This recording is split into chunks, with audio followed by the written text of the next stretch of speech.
Hi friends, welcome to shoes creative corner channel. ಇವತ್ತು ನಾನು natural immunity booster ಮನೆಯಲ್ಲೇ ನಾವು ಹೇಗೆ ರೆಡಿ ಮಾಡ್ಕೋಬೋದು ಅನ್ನೋದನ್ನು ತೋರಿಸ್ತೀನಿ. ನೆಲ್ಲಿಕಾಯಿಂದ ತುಂಬ ಬೆನಿಫಿಟ್ಸ್ ಇದೆ ಫ್ರೆಂಡ್ಸ್. ದಿನಾನೂ ಒಂದು ನೆಲ್ಲಿಕಾಯಿನ ನಮ್ಮ ಡಯಟಲ್ಲಿ ಇನ್ಕ್ಲೂಡ್ ಮಾಡ್ಕೋಬೇಕು. ನೋಡಿ, ಈ ನೆಲ್ಲಿಕಾಯಿನ ಬೆಟ್ಟದ ನೆಲ್ಲಿಕಾಯಿನ ತೊಳೆದು ಎಲ್ಲ ಎತ್ತಿಟ್ಕೊಂಡಿದ್ದೀನಿ. ಹಾಗೆ ನಾನೀಗ ಇಡ್ಲಿ ಪಾತ್ರೆಯಲ್ಲಿ ಇದನ್ನು ಸ್ಟೀಮ್ ಮಾಡ್ಕೊತಾ ಇದ್ದೀನಿ.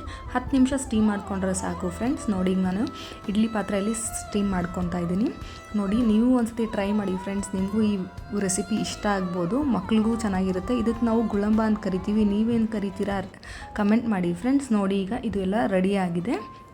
ನೋಡಿ, 10 ನಿಮಿಷ ಬೇಯಿಸ್ಕೊಂಡಿದ್ದೀನಿ. ಈಗ ಈಸಿಯಾಗಿ ಬಿಡುತ್ತೆ ಬೀಜ, ತುಂಬ ಕಷ್ಟ ಆಗೋದಿಲ್ಲ. ನಾನು ಇದೇ ಥರ ಎಲ್ಲ ಬಿಡಿಸ್ಕೊಂಡು ರೆಡಿ ಮಾಡಿ ಇಟ್ಕೊಂಡಿದ್ದೀನಿ.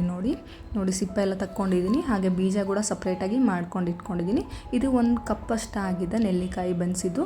ಈಗ ಇದನ್ನು ಒಂದು ಪಾತ್ರೆಯಲ್ಲಿ ಹಾಕಿ ಅದೇ ಮೆಜರ್ಮೆಂಟಲ್ಲಿ ಈಗ ಬೆಲ್ಲ ಕೂಡ ಸೇರಿಸ್ತಾ ಇದ್ದೀನಿ. ನೋಡಿ, ನೆಲ್ಲಿಕಾಯಿ ಜೊತೆ ಬೆಲ್ಲ ಕೂಡ ಸೇರಿಸ್ಕೊಂಡು ಮೀಡಿಯಮ್ ಫ್ಲೇಮಲ್ಲೇ ನಿಧಾನಕ್ಕೆ ಇದನ್ನು ಬೆನೆಸ್ಕೊಳ್ಳೋಣ. ನೀಟಾಗಿ ಬೇಯಬೇಕು. ಇದು ಬೆಲ್ಲ ಎಲ್ಲ ಪಾಕ ಬಿಡುತ್ತಲ್ವ, ನೋಡಿ ನೀರೆಲ್ಲ ಬಿಡುತ್ತೆ, ಅಲ್ಲಿ ತನಕ ಕುದಿಸ್ಕೋಬೇಕು.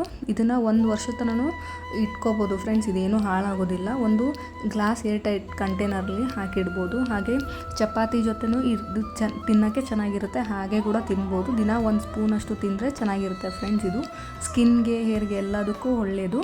ನೋಡಿ, ಇದು ಈಗ ನೀರು ಬಿಟ್ಕೊತಾ ಇದೆ. ಇದು ಚೆನ್ನಾಗಿ ಕುದಿಬೇಕು ಫ್ರೆಂಡ್ಸ್. ಇದು ಒಂದೆಳೆ ಪಾಕ ಬರುತ್ತಲ್ಲ, ಅಲ್ಲಿ ತನಕ ಕುದಿಸ್ಕೊಳ್ಳಿ. ಅಂದರೆ ಚೆನ್ನಾಗಿ ಪಾಕ ಬಂದರೆ 1 ವರ್ಷದ ತನಕ ಹಾಳಾಗಲ್ಲ. ಯಾವುದೇ ಕಾರಣಕ್ಕೂ ನೀರೆಲ್ಲ ಮುಟ್ಸೋಕೆ ಹೋಗ್ಬೇಡಿ. ನೀರೆಲ್ಲ ಅಂದರೆ ಚೆನ್ನಾಗಿರುತ್ತೆ. ನೋಡಿ, ಈಗ ರೆಡಿಯಾಗಿದೆ ಇದು. ನಾನೀಗ ಇದನ್ನು ಗ್ಯಾಸ್ ಆಫ್ ಮಾಡಿಬಿಟ್ಟು ತಣ್ಣಗಾದ್ಮೇಲೆ ಒಂದು ಏರ್ ಟೈಟ್ ಕಂಟೈನರಲ್ಲಿ ಹಾಕಿಡ್ತೀನಿ. ನೋಡಿ, ಹಿಂಗೆ ನಾನು ತೋರಿಸ್ತಾ ಇದ್ದೀನಿ. ಇದು ಆಗಿದೆ ಈಗ. ನೋಡಿ, ಚೆನ್ನಾಗಿ ಬಂದಿದೆ. ಚೆನ್ನಾಗಿ ಟೇಸ್ಟ್ ಕೂಡ ಇರುತ್ತೆ. ನೀವು ಒಂದ್ಸತಿ ಟ್ರೈ ಮಾಡಿ. ಈಗ ನಾನು ಏರ್ ಟೈಟ್ ಕಂಟೈನಲ್ಲೇ ಹಾಕಿಡ್ತಾ ಇದ್ದೀನಿ. ಫ್ರಿಜ್ಜಲ್ಲಾದರೂ ಇಡಿ, ಹಾಗೆ ಆಚೆ ಆದರೂ ಇಡಿ, ಏನು ತೊಂದರೆ ಇಲ್ಲ. ಈ ವಿಡಿಯೋ ಇಷ್ಟ ಆದರೆ ದಯವಿಟ್ಟು ಲೈಕ್ ಮಾಡಿ ಫ್ರೆಂಡ್ಸ್. ಹಾಗೆ ಸಬ್ಸ್ಕ್ರೈಬ್ ಕೂಡ ಮಾಡಿ. ನೀವು ಒಂದು ಲೈಕ್ ಮಾಡೋದ್ರಿಂದ ಈ ವಿಡಿಯೋ ತುಂಬ ಜನಕ್ಕೆ ರೀಚ್ ಆಗುತ್ತೆ. Thank you for watching friends.